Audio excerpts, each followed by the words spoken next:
Darbar Square, which is the Royal Court. And many of these buildings are from the 19th century. They're very old, heritage-listed buildings. And as you can see, the search and rescue has ended here. They said they pulled out about 100 bodies from just this area over the last 5 days. And they've now brought in the heavy machinery to try and clean up the area. We've also seen human chains of people, volunteers, just picking up brick by brick to remove whatever rubble they can. Many of the people here who are helping with the search and rescue operations over the last 5 days are volunteers. I have one volunteer here with me who can tell us about his experience, Samir Gurung. Samir, just tell me what you've been doing here over the last few days. We're trying to find any alive body or dead body.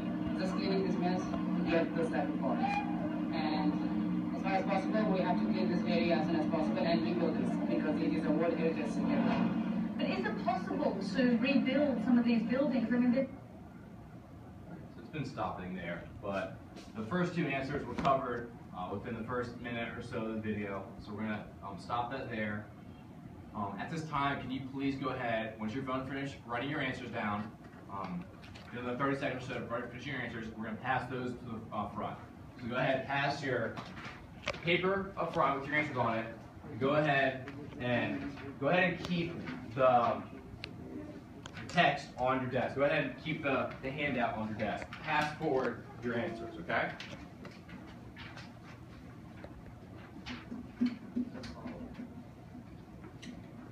It's okay. If you want to take a few extra seconds to finish your answer, that's okay. You're doing very well in time today.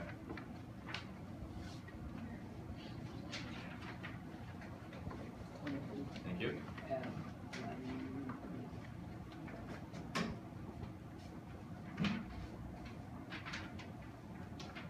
We're going to talk about the bottom Good, Tom. We can tie that in a little bit at the end of class.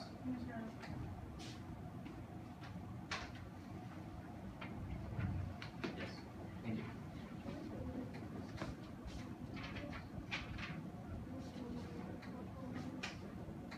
Okay, so we're going to go through these questions, and we're going to revert back to our article and the article on your desk to help us get through this and get some discussion going on what you guys had written down for your answers. So go back to the beginning of the article. So it was questions 1, 2, and 3. Okay, so number 1. It said, what magnitude was the Nepal earthquake and how many people has it killed? Go ahead, Dominic. It was 7.8, killed more than 5,000. So 5,000 people. That number is still rising as of now.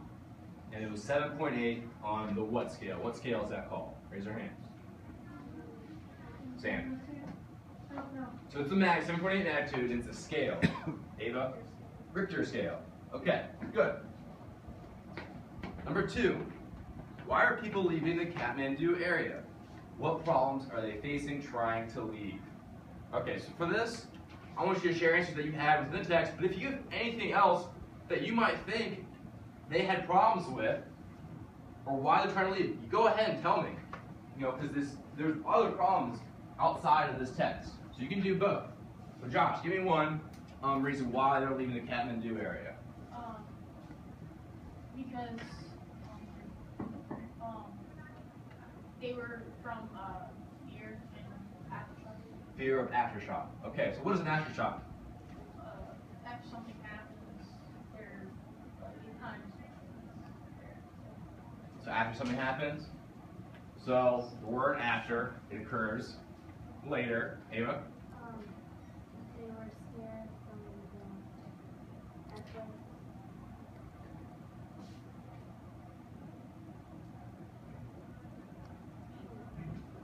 It's up here. Oh yeah, it's on that. So they're fearful of further aftershocks. You have the main earthquake hitting, and aftershocks are those additional ruptures on the fault that occur after the main earthquake. That can still cause damage. So they're fearful of that. Why else are they leaving? Raise their hands. Allison? See other families. They're scared for their families, want to make sure they're doing okay. They're getting out of the city. Austin, what else?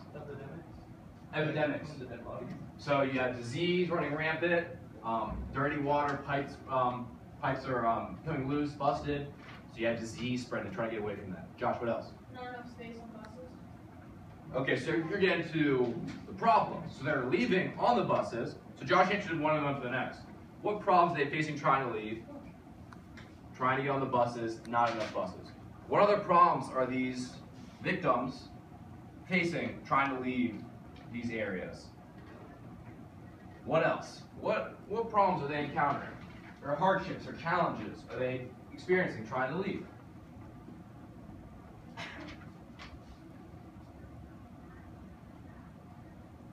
So even without the text, what possible problems are there that's prohibiting them from leaving? Yeah, Megan. There's debris everywhere. Debris. So maybe a road is full of debris. You can't get past it. What else, Jamie?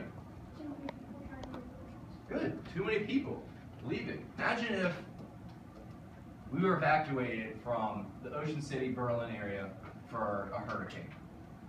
So right now, already in the summer, there's a ton of people on Route 50 that pack that road, and there's a lot of traffic. Imagine if everyone in Berlin, Ocean City area left that area. What kind of traffic would we be seeing?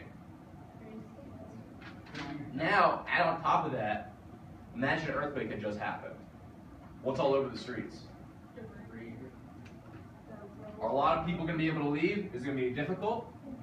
Yeah, it's going to be pretty difficult. You're going to have tons of people leaving the area, and there's going to be debris all over the roads. That's what's happening here.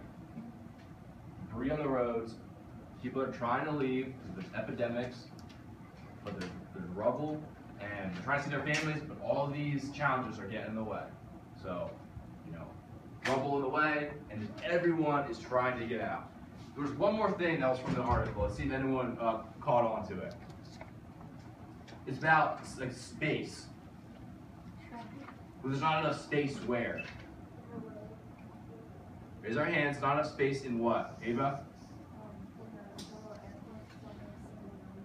The airport's only a single runway, not enough airplanes. What about things smaller? Local transportation. What else was packed?